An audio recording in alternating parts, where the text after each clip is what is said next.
Pemirsa, calon anggota DPRD PDIP Kota Sorong, James Nixon Senewe, dan calon anggota DPRD Nasdem Kota Sorong, Demanto Silalahi, serta calon anggota DPR Partai Kebangkitan Bangsa Papua Barat Daya, Peli A. Katipana, berikhtiar perjuangkan politik partai untuk mengangkat harkat dan martabat masyarakat yang belum tersentuh perhatian negara. Saya melihat masyarakat itu masih banyak. Calon anggota DPRD PDIP Kota Sorong, James Nixon Senewe SE, misalnya menyatakan terpanggil mencalonkan diri di pemilu legislatif 2024 karena melihat masih banyak warga di dapilnya yang membutuhkan perhatian negara.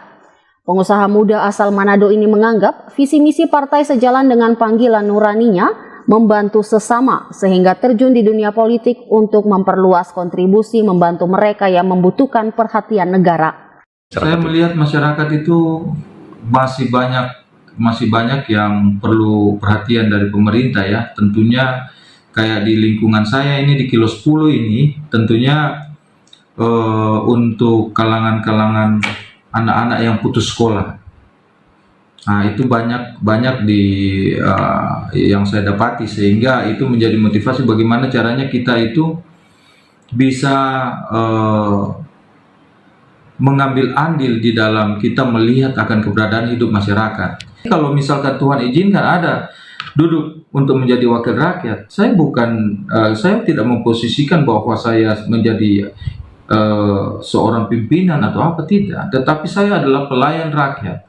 Saya memilih masuk ke PDIP karena tujuan dari partai dari zaman dahulu kala dari Ibu Megawati Soekarno Putri itu dia memperjuangkan rakyat kecil, akar rumput yang dia perjuangkan, sehingga itu kita merasa tertantang untuk memperjuangkan apa yang menjadi program utama dari partai PDI Perjuangan seperti itu.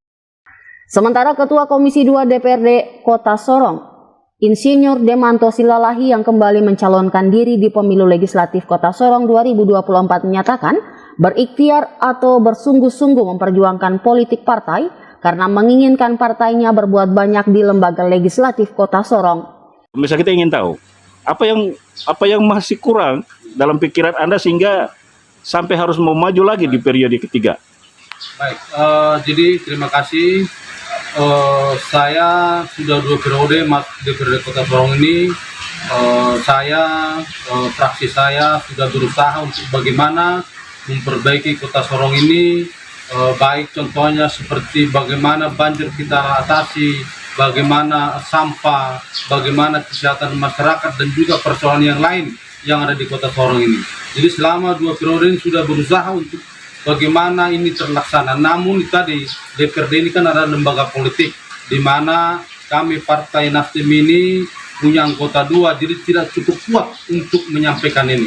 Jadi untuk memperbaiki hal ini kami meminta kepada masyarakat supaya untuk pemilihan tanggal 14 Februari tahun 2024 ini supaya hendaknya memilih Partai Nasdem ya, caleg-caleg Nasdem supaya dipilih, sehingga nanti ketika target kita pemenang pileg di Kota Sorong ini bisa menduduki pimpinan atau unsur pimpinan.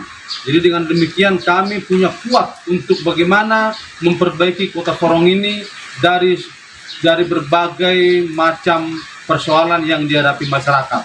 Ya, itu kami berusaha bagaimana memperbaiki lebih baik Kota Sorong ini. Itu target kami.